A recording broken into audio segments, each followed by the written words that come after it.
Olá, é um privilégio fazer parte desse ministério tão abençoador que são os grupos pequenos da PIPPG.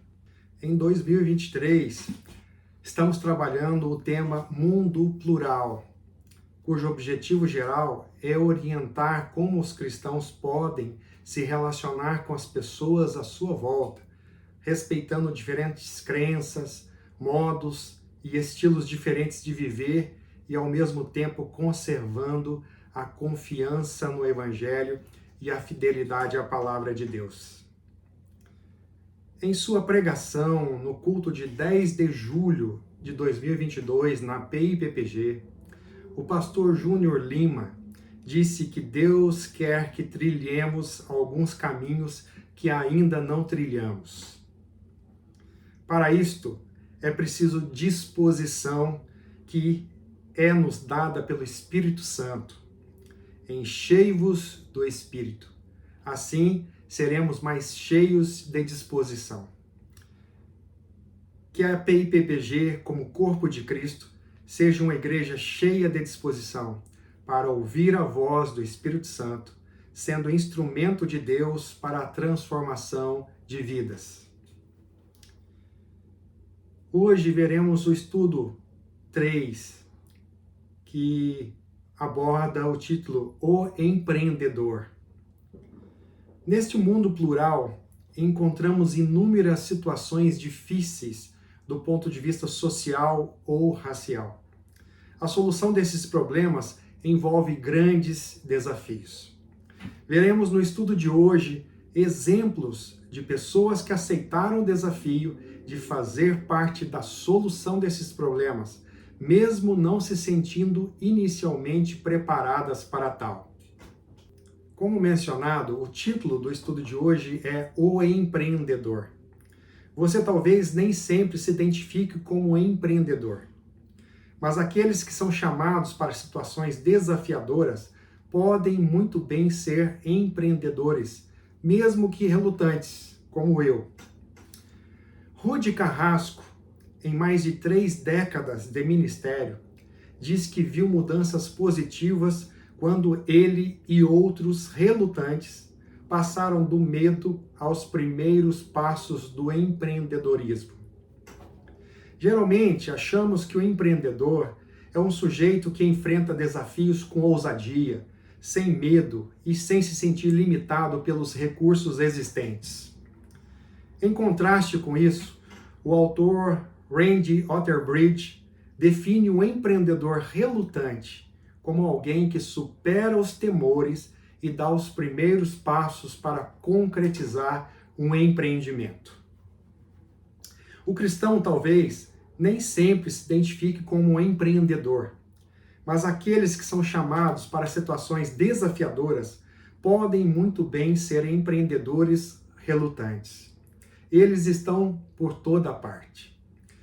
Se ainda não é, Deus pode fazer que você se torne um cristão disposto a ajudar pessoas a tomarem medidas práticas para lidar com seus desafios. E você se sentirá meio como Forrest Gump. Começou a correr um dia porque sentiu vontade, e agora as pessoas seguem seu exemplo e aguardam suas palavras. Veremos agora 2 exemplos de empreendedores cristãos nos Estados Unidos. O primeiro exemplo ocorreu em 1991. O Dr. John Perkins, desenvolvedor e reconciliador racial de uma comunidade missionária, havia decidido lidar com a persistente negatividade da mídia americana em relação à comunidade negra. Ele tinha em mente uma publicação que oferecesse uma perspectiva diferente e mais positiva para tratar dos problemas sociais. Tinha como visão uma revista nacional que oferecesse esperança e soluções para os desafios urbanos e retratasse os negros e outros grupos marginalizados sob uma ótica mais positiva. Em vez de simplesmente reclamar, Dr. Perkins decidiu fazer alguma coisa a respeito desse retrato feito pela mídia. Foi criada então a revista Urban Family, cujo protótipo em estado bruto foi feito no mimeógrafo e colada com durex. Não achávamos que fosses empreendedores, mas éramos, essa palavra do Rand. Criamos algo do nada para preencher uma lacuna específica. Quando encontrava um problema, Dr. Perkins buscava uma solução em vez de simplesmente se queixar. Isto é ser empreendedor. A revista era um novo empreendimento, enxuto, com reportagens bem apuradas e uma apresentação visual consistente. E tal foi o seu impacto que a Christianity Today fez com a Urban Family um contrato de 1 ano com opção de compra da revista após avaliar sua viabilidade comercial. Rudy Carrasco diz que com a experiência que teve na revista Urban Family, pôde entender o poder das iniciativas empreendedoras de base na resolução de problemas.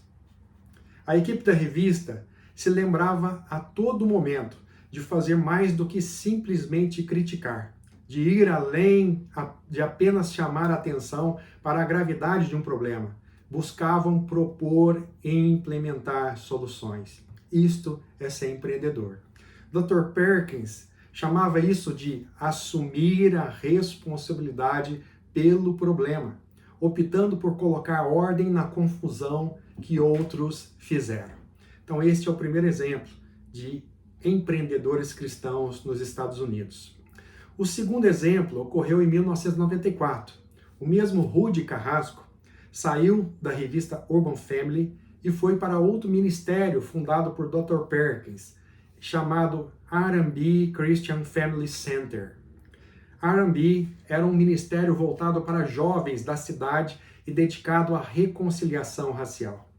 Na comunidade do noroeste de Pasadena, na Califórnia, onde esse ministério está localizado e onde Rudy viveu e serviu, o primeiro desafio não teve relação com tensões raciais entre minorias étnicas e a maioria branca, e sim com as tensões crescentes entre negros e latinos.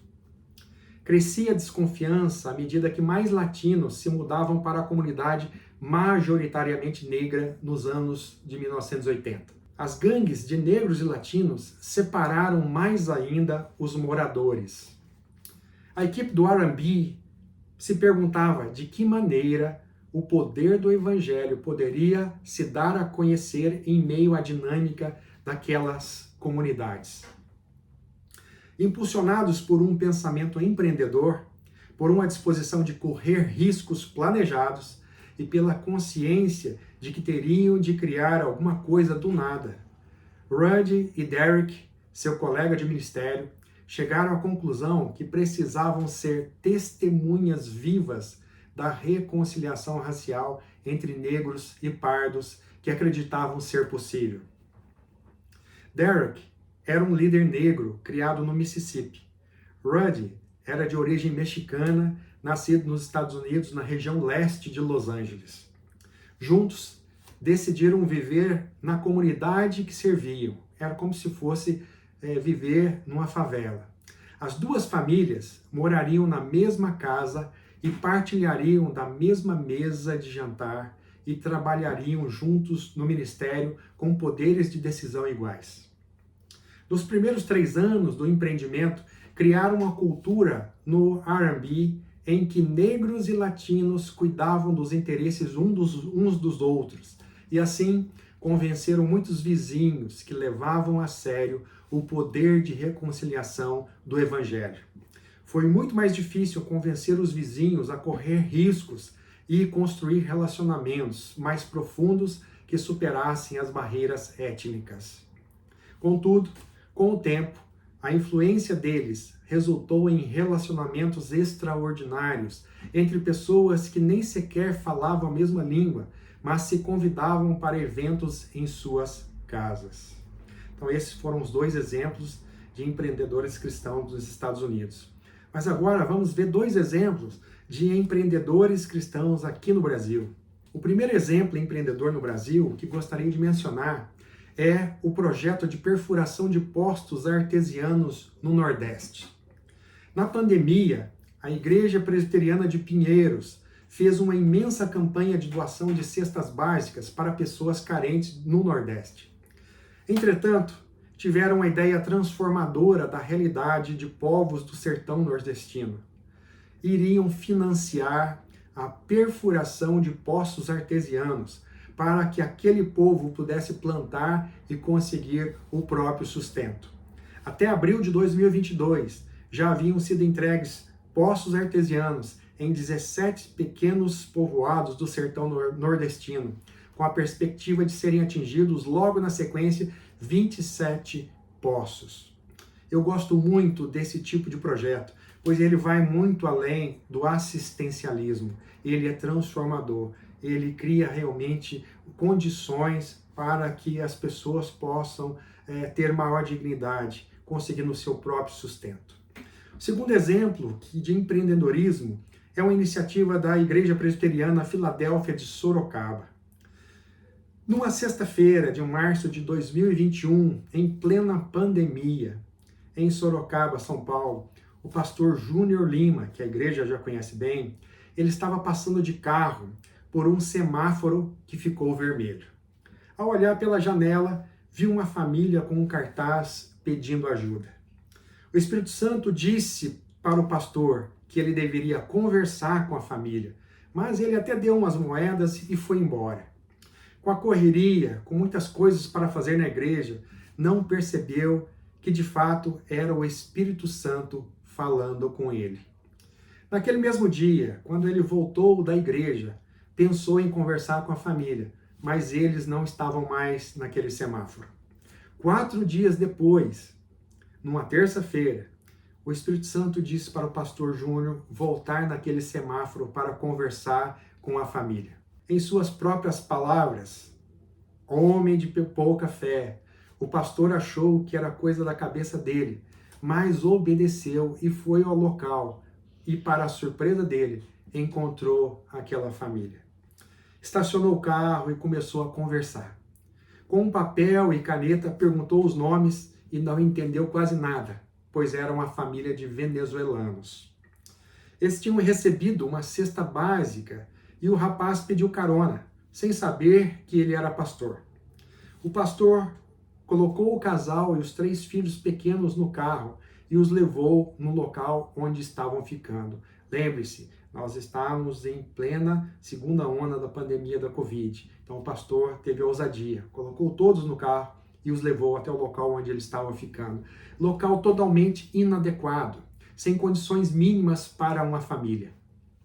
Lá, o pastor Júnior Lima contou que era pastor e disse que eles não iriam mais pedir ajuda nas ruas, pois a igreja iria ajudar. Disse isto para eles, orou com eles e ao entrar no carro disse: Jesus, o que eu acabei de fazer? Chegando em casa, o pastor Júnior Lima contou para sua esposa Joana o que ele tinha prometido. E a esposa disse: você está doido? É uma família. O pastor Júnior respondeu que sentia que tinha Deus nesse negócio. E aí a esposa respondeu: então tá tudo bom. Se tem Deus, tá tudo resolvido. No cartaz que o rapaz usava, estava escrito: vim da Venezuela, me ajude a encontrar um emprego. Deus te abençoe. O pastor foi atrás de alguns empresários da igreja e pediu ajuda. Com a pandemia, muitos disseram que a situação estava muito difícil. Mas um diretor de uma empresa não só arrumou um emprego para o rapaz, mas também colocou o RH da empresa para ajudar a família a tirar todos os documentos.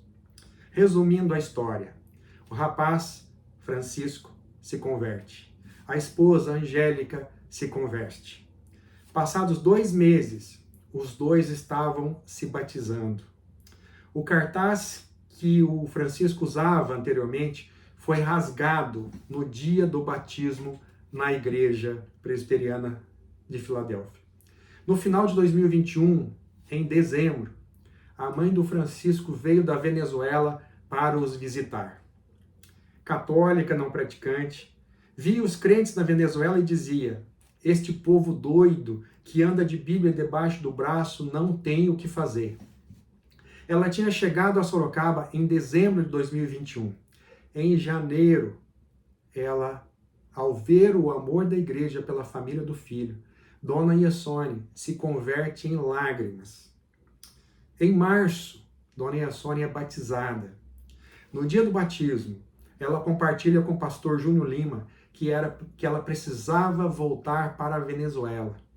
Em 2009, ela tinha criado uma pequena escola, sendo que em 2021 estava com 48 crianças. A escolinha estava em crise, estava fechando, pois o povo não tinha dinheiro. Como o orçamento da igreja não permitia assumir mais um compromisso, nesse dia do batismo da Dona Iasone, o pastor Júnior desafia a igreja. Disse que precisava de 25 irmãos para assumirem o compromisso de doar R$100 por mês para a escolinha da Dona Iasone lá na Venezuela. 50 membros assumiram o compromisso. Eles têm enviado pelo menos R$4.000 por mês. Dona Iasone transformou a escolinha quase numa igreja. Tem sala para estudo bíblico. Dona Iasone criou uma célula e está evangelizando seus vizinhos. A mulher é uma missionária. Dona Iasone disse ao pastor Júnior que ele iria à Venezuela, mas não apenas para visitar a escola, iria para batizar as crianças que seriam ganhas por ela para Jesus. Esta família venezuelana foi enviada por Deus para Sorocaba, pois havia um grande propósito em tudo isto.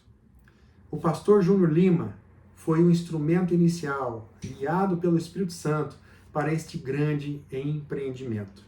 Mas a igreja, que aceitou o desafio, se tornou parte fundamental nesse projeto de Deus. Concluindo, ser empreendedor significa estar disposto a criar alguma coisa do nada. E ser empreendedor relutante significa se mover nessa direção, apesar de seus temores e ansiedades. Às vezes, podemos não ter muita esperança em relação às perspectivas de solução de certos problemas. Contudo, vale a pena lembrar que podemos lidar de forma criativa com os desafios em nossas comunidades, porque o Deus a quem servimos é criativo. Ele nos fez a sua imagem e nos deu capacidade de estar à altura de qualquer obra que nos tiver confiado. Quando encontrar um problema, busque fazer parte da solução, em vez de simplesmente se queixar. O caminho se faz caminhando, é um ditado espanhol. Saber que talvez não haja nenhum caminho, nenhum plano, nenhum modelo exemplar e nenhum precedente para a linha de ação que se deve seguir pode ser desanimador. O empreendedor relutante talvez passe por um período de paralisia quando confrontado com uma tarefa muito assustadora. Contudo, a ideia de fazer o caminho ao caminhar nos diz que há um trajeto adiante, ainda que o preço seja alto. Posso todas as coisas por meio de Jesus Cristo, que me fortalece. É um princípio fundamental da fé cristã e um brado de guerra para o empreendedor relutante. Afinal de contas, somos um povo que crê que um homem ressuscitou dos mortos. Quando confrontados com grandes desafios, com problemas para os quais parece não haver solução, podemos ter esperança de que o mesmo Deus que criou a terra do nada nos guiará e nos acompanhará nestes obstáculos. Finalizando, ouse pedir para o Espírito Santo te mostrar algum projeto onde possa servir. E ouse obedecer e descansar em Deus no que for a parte dele. 1 Samuel 15:22 diz: Porém Samuel disse: Tem porventura o Senhor tanto prazer em holocaustos e sacrifícios, como em que se obedeça à palavra do Senhor? Eis que o obedecer é melhor do que o sacrificar, e o atender melhor do que a gordura de carneiros. Esteja aberto para que Deus te use grandemente em 2023 para a honra e glória dele. Que Deus te abençoe.